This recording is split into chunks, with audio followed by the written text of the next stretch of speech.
কত টাকা আছে ওখানে? কয় লাখ আছে? 100 টাকা আছে, তাও কুড়িয়ে গেছে, 20 টাকা 10 টাকা।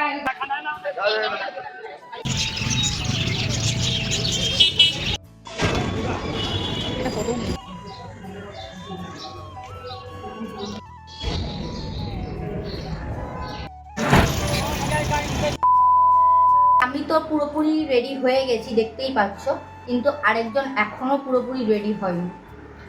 এই মেয়েটা সব সময় এরকম করে, যখনই কোথাও যাওয়ার হয় তখন ওর গোছগাছ শেষই হয় না। চলো দেখি কি করছে। কই রে? হেডফোন খুঁজে পাচ্ছি না। ট্রেনটা বেরিয়ে যাবে তারপরে হেডফোন পাবি।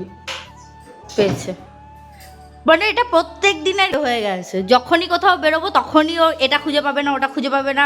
পয়সা কত টাকা আছে ওখানে? কয় লাখ আছে? 100 টাকা আছে, তাও কুড়িয়ে গেছে, 20 টাকা 10 টাকা এরকম কুড়িয়ে গেছে।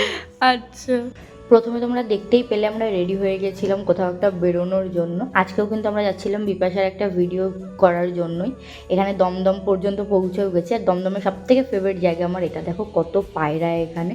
তো এখানে বিপাশায় চলে গেছিলো টিকিট কাটতে। আজকে কিন্তু আমরা স্প্ল্যানেড যাচ্ছি না, আজকে আমরা অন্য একটা জায়গায় যাচ্ছি, তোমাদেরকে জানাবো কোথায় যাচ্ছি। এখানে কিন্তু আজকে আমরা না ট্রেন মিস করেছি, না আমরা মেট্রো মিস করেছি। প্রত্যেক দিনের মতো কিন্তু আজকে হয়নি। আজকে আমরা স্টেশনে ঢোকার সাথে সাথেই ট্রেনও পেয়েছি, মেট্রো পেয়ে গেছি। আর ও এখানে দেখো ওঠার সাথে সাথেই খুঁজছে কোথায় বসার জায়গা আছে। আমরা কিন্তু আজকে এসেছিলাম গিরিশ পার্কে। গিরিশ পার্কে গড়ানহাটা বলে একটা জায়গা আছে, সেখানে আমরা এসেছিলাম গয়নার গলি এখানটাতে। তো এখানে দেখো প্রচুর টাইপসের গয়না ছিল, আর গোল্ড প্লেটেড প্লাস রুপোর প্রচুর ধরনের গয়না ছিল। আর এই গয়নার দোকানের সাথেই এখানে কিন্তু ছিল হচ্ছে দুটো মন্দির দুটো কিন্তু পুরো একদম দক্ষিণেশ্বরের যে শিব মন্দিরগুলো আছে সেটার মতন দেখতে। আর এখানে শিবের মূর্তিগুলো আমার খুব ভালো লেগেছে, মানে শিবলিঙ্গ যেগুলো ছিল সেগুলো আমার কিন্তু দেখতে খুব ভালো লেগেছে। তোমরা কি দেখতে পাচ্ছ? আমি অনেকটা চেষ্টা করেছি দেখার। আর এখানে বদ্রি পাখি দেখো, কত বদ্রি পাখি রয়েছে এখানে। আমাদের বাড়িতেও আগে ছিল, কিন্তু যেহেতু মানে পাখির না একসময় আমার বাবা দরজাটা খুলে রেখেছিলো, পাখি উড়ে গেছিলো, তাই জন্য বাবা আর পোষেনি।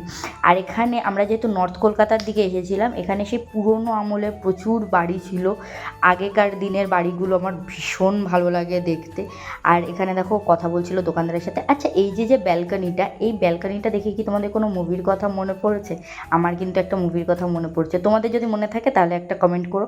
আর এই যে আমরা হাঁটতে হাঁটতে চলে এসেছিলাম, অন্যদিকে যাচ্ছিলাম, এই যে ঠাকুরের মূর্তিগুলো একটা মন্দিরের মধ্যে ছিল, দারুণ লাগছিল। এখানে আরেকটা বিল্ডিং ছিল ভীষণ বড়। আমার এত ভালো লাগে না এই পুরোনো বিল্ডিংগুলো দেখতে। আমার জাস্ট এখানে আমাকে সারাদিন হাঁটতে দাও, আমার কোনো অসুবিধা নেই, আমি সারাদিন হাঁটতে পারবো। আর দেখো আমরা হাঁটতে হাঁটতে কোথায় চলে এসেছি, তোমরা কি নামটা দেখতে পাচ্ছ বা কিছু বুঝতে পারছো আমরা কোথায় এসেছি? জোড়াসাঁকোর ঠাকুর বাড়ি, মানে আমরা ঠাকুর বাড়ি, রবীন্দ্রনাথ ঠাকুরের বাড়িতে আমরা এসেছিলাম।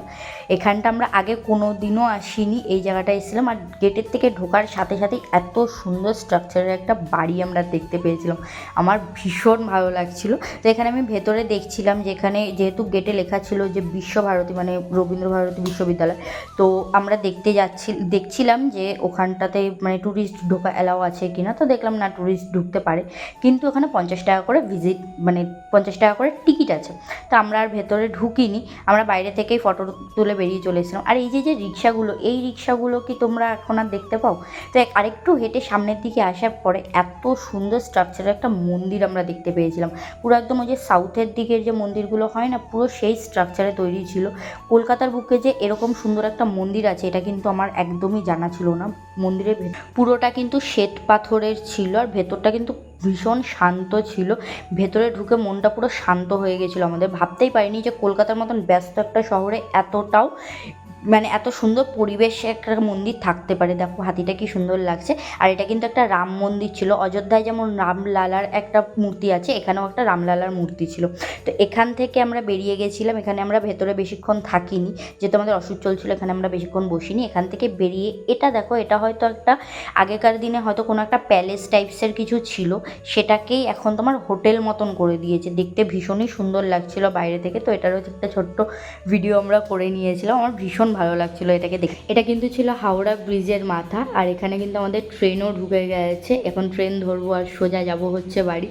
বামুনগাছি অলরেডি আমরা ঢুকেও গেছি। তো তোমাদের পুরো ভিডিওটা কেমন লাগলো অবশ্যই আমাদেরকে কমেন্ট করে জানিও, আর তার সাথে যদি ভালো লেগে থাকে একটা লাইক, শেয়ার এবং কমেন্ট করে দিও।